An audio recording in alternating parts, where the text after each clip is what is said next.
ध्येनम इह वैरिणम। পরমেশ্বর ভগবান বললেন, হে অর্জুন, রজগুণ থেকে সম্ভূত কামই মানুষকে এই পাপে প্রবৃত্ত করে এবং এই কামই ক্রোধে পরিণত হয়। কাম সর্বগ্রাসী এবং পাপাত্মক। কামকেই জীবের প্রধান শত্রু বলে জানবে। धूमेना व्रियते वह्निर यथा दर्शो मलेन च यथोल्बेनावृतो गर्भस् तथा तेनेदमावृतम।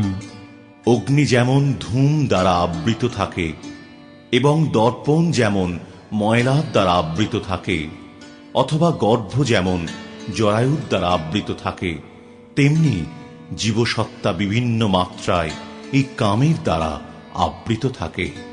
आवृतम ज्ञानमेतेन ज्ञानिनो नित्यवैरिणा कामरूपेण कौन्तेय दुष्पूरेणानलेन च।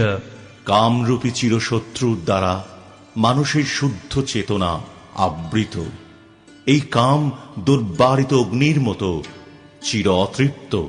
इंद्रियाणि मनोबुद्धिर अस्याधिष्ठानमुच्यते एतैर्विमोहयत्येष ज्ञानमावृत्य देहिनम्।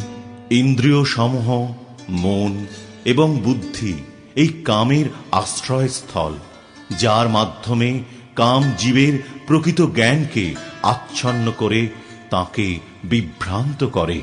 तस्मात्त्वं इन्द्रियाण्यादौ नियम्य भरतर्षभ पाप्मानं प्रजहिह्येनं ज्ञान विज्ञान नाशनम्। অতএব হে ভরত শ্রেষ্ঠ, তুমি প্রথমে ইন্দ্রিয়গুলিকে নিয়ন্ত্রিত করার মাধ্যমে জ্ঞান ও বিজ্ঞান নাশক পাপের প্রতীকরূপ এই কামকে বিনাশ করো। इन्द्रियाणि पराण्याहुर इन्द्रियेभ्यः परं मनः मनसस्तु परा बुद्धिर यो बुद्धेः परतस्तु सः। স্থূল জড় পদার্থের থেকে ইন্দ্রিয়গুলি শ্রেয়, ইন্দ্রিয়ের থেকে মন শ্রেয়, মন থেকে বুদ্ধি শ্রেয় এবং আত্মা সেই বুদ্ধির থেকেও শ্রেয়। एवं बुद्धेः परं बुद्ध्वा संस्तभ्यात्मानं आत्मना जहिशत्रुं महाबाहो कामरूपं दुरासदम्।